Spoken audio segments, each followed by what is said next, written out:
Greetings, my name is Ranjan Lumbang. This is my daily devotion for today. This is based upon the video series of Pastor Russell Ocampo. At yung tatalakayin po nating paksa po ngayon ay Soli Deo Gloria to the glory of God alone. Ang scripture po natin ay Romans chapter 11 verse 36. For from Him and through Him and for Him are all things. To Him be the glory forever. Ang unang enumerated po na topic or teaching ay God created all things for His glory. So, yung mga bagay na ginawa ng Panginoon ay para lahat sa kanyang kaluwalhatian, no? So, ang lahat ng ginagawa rin natin, kasama rin natin doon. So, hindi lang ang mga bagay na ginawa niya, mga bagay na rin na maaari natin gawin, no? Kasi noon, akala natin ang mga bagay-bagay na pwede maging paraan para bigyan natin ng puri ang Panginoon ay yung mga gawaing church lang, no?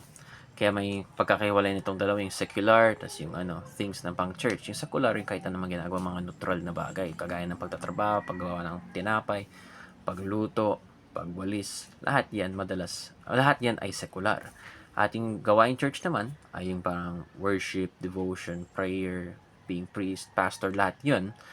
Akala natin dun lang sa bagay na yun, aspeto na yun, dun lang natin binabigyang puri ang Panginoon, no? Pero hindi. Alam natin na God created all things for His glory. So sa ganun, lahat ng bagay na pwede natin gawin sa buhay natin, no? Lahat ng bagay na nagagamit natin, lahat bagay na inaalagaan natin, nagiging paraan yan para bigyang puri ang Panginoon, no? So, sa ganun, when God created all things, no, yung pinaka main purpose talaga is that it is to give Him glory, to give Him joy, no? Siyempre, hindi naman niya ginawa yung mga bagay din para sa hindi niya ginawa yung mga bagay din para sa mga anghel, para sa Satanas, no? Walang iba kundi para sa enjoyment niya, no? For His own glory, for His own intention and purpose, no? Ang titignan natin sa paraan na God is good, so yung intentions niya is also good, yung purpose niya is good. The reason why na bakit binuo niya yung bagay na yun is for the sake of His own goodness, His own glory, no? Next is God redeemed for us for His greater glory. So alam natin na even humanity na binuo niya, no? So pati yun is also made made for His glory, no? So even humanity, or kahit isang individual, hindi na lahat talaga. Isang individual, humanity as a whole, has fallen into sin, di ba? Alam natin na kahit nahulog po tayo sa kasalanan, yung nangyayari is, hindi tayo hinayaan ng Panginoon, ng Diyos, na mahulog tuloy sa kasalanan. Tuloy tayong nababalutan ng kasalanan, tuloy tayong namumuhay sa kasalanan, no? Sa ganun, gumawa siya ng paraan para maligtas tayo so that we may be redeemed, no? So we are redeemed. In that sense, redeemed tayo for His greater glory, no? So, alam natin, we fell to sin. Ever since Adam fell to sin, we strayed away from God. But, God, through God's grace and God's forgiveness talaga of us and love for us, na He chose to save us. Kasi meron merong option ng talagang hindi. Pero, God chose to save us. God, as creations, no? Na Jesus suffered for our sins. Jesus bled on the cross. Jesus died on the cross. Jesus lived, died, resurrected, and suffered that we may be able to further or greater glorify or God redeemed us to that we may be able to glorify Him, no? Serve a greater purpose. Na hindi lang yung mga makamundong gawain. So, binigyan tayo ng chance, binigyan tayo ng paraan na para maligtas tayo, para makasama natin ang Diyos.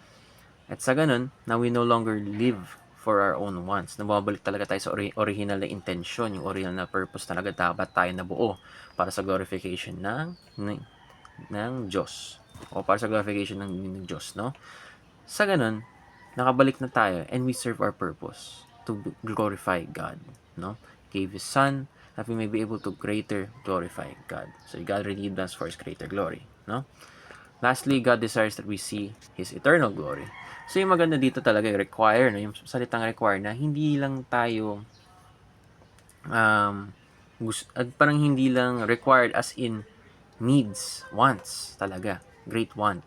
Na God desires that we see His eternal glory. Na gusto niya talaga makita ng tao yung ma-behold nila yung glory, His glory, no? In that sense, makikita natin yan, yung pruweba natin yan, sa naintindihan ko na God invited us talaga to be a part of His family through Jesus Christ, no? Na binigyan niya talaga tayo ng paraan para makita natin yung glory niya. Pinakita niya talaga, nagbigay talaga siya ng paraan, nagbigay siya ng daan na accessible to sa lahat, no? Ang mga past topic natin, alam natin inclusive to. Exclusive na paraan, pero inclusive para sa lahat na makasama. Maaring sino man, Gentile or not, lahat ay pwedeng, ay dapat or gusto niyang ipakita yung kanyang glory talaga. Yung buong glory niya. So that we may be with Him for all of eternity, be in His presence, no? Be witness to His glory, His greatness, no? So God does not withhold this from us. Di talaga yun pinagkakait sa atin, na kumbaga gusto niya talaga, no? So binigyan niya tayo ng paraan eh. Paano masasabi yung pinagkakait sa atin, no? So actively talaga may ginawang paraan yung Panginoon. Actively in-invite tayo, actively gumawa ng paraan, solusyon para makasama tayo, makita natin siya, mag-glorify natin siya, no? He wants us to bear witness and be a part of His presence. So lastly, mga teachings, follow the grand compass of life. So mabilis lang to follow the grand compass of life. So yung paraan na sundin natin yung compass of life, which is what glorifies God. Para magkoconnected yung dalawang topic na focus on what glorifies God. So yung grand compass of life na dapat sinusunod natin, ano ba yung pinaka nakaka-glorify sa Panginoon, no? What glorifies God? Yun yung pinaka kailangan mong kunin na daan. Kumbaga, kung nag-aaral ka, ano ba yung nag-glorify sa Panginoon, no? Ano yung nag-glorify sa Diyos? Mag-aaral ka na mabuti, magkaroon ka mataas na grades. Gawin mo yung dapat ng gawin, no? And lastly, fulfill our duty and be forgotten. Yung naintindihan ko dito is yung fulfill our duty and be forgotten. Gawin natin ang kailangan natin gawin. Na hindi tayo kailangan maalala ng mundo, no? Alam ng Diyos ang ginawa natin para sa Kanya. Alam ng Diyos ang ginawa natin contribution para sa Kanyang kingdom. Alam niya yung ginawa na natin para sa Kanya, mga sakripisyo natin, ang mga ginawa nating paraan, gawa, para makasama natin para mag-glorify natin siya, para ipakita na totoo siya, para ipakita yung pagmamahal niya na binigay niya sa atin lahat. So yun lamang, salamat sa pakikinig and mabuhay.